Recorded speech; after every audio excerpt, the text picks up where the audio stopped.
సింగరేణి మారు పేర్లు, vigilance pending కేసుల సమస్యల పరిష్కారం కోసం కార్మికులు ఆందోళన బాటపట్టారు. కొద్ది నెలలుగా వివిధ రూపాల్లో నిరసన తెలిసినప్పటికీ ప్రభుత్వం నుంచి సింగరేణి సంస్థ నుంచి ఎలాంటి స్పందన లేకపోవడంతో ఆమరణ దీక్ష ప్రారంభించారు. 2 రోజుల పాటు కొత్తగూడెంలోని సింగరేణి కాలరీస్లో కంపెనీ హెడ్ ఆఫీస్ ఎదుట చేపట్టినటువంటి నిరసన దీక్షను ఆమరణ దీక్షగా మార్చారు.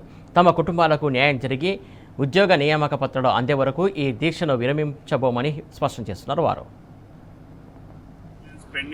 బాధితులమైన మేము గత 3 రోజులుగా దీక్ష చేస్తుండగా నిన్నటి రోజున ఆమరణ నిరాహార దీక్షకు పూనుకోవడం జరిగింది.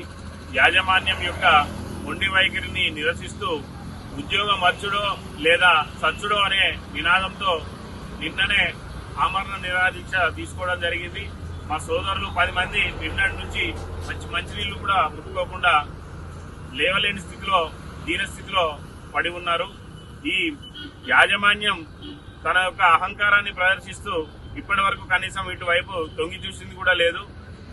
గుర్తింపు సంఘం మరియు ప్రాతినిధ్య సంఘాలు ఎప్పటికప్పుడు వాళ్ళు మానిటరింగ్ చేస్తున్నప్పటికీ ఈ యొక్క సమస్యను వెంటనే పరిష్కరించాలని, ఈ యొక్క సమస్యపై స్పందించని ఎడల జరగబోయే ఏదైతే ప్రమాదం ఉందో, మా సోదరులకు ఏమైనా అపాయం జరిగితే మాత్రం ఈ కాంగ్రెస్ ప్రభుత్వం మరియు రేవంత్ రెడ్డి, ఇక్కడ స్థానిక సింగరేణి ప్రాంత ఎమ్మెల్యేలు మరియు సింగరేణి యాజమాన్యమే దీనికి పూర్తి బాధ్యత వహించాలని చెప్పి ఈ సందర్భంగా తెలియజేస్తున్నాం.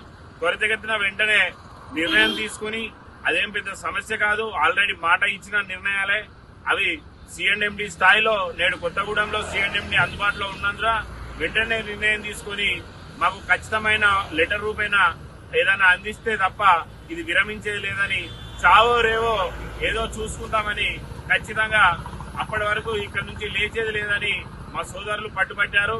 దయచేసి రాష్ట్ర ప్రభుత్వం మరియు మీడియా సోదరులందరూ మాకు సహకరించి వెంటనే దీనిపై నిర్ణయం తీసుకునే విధంగా ఒత్తిడి తీసుకురావాలని తెలియజేస్తున్నాను.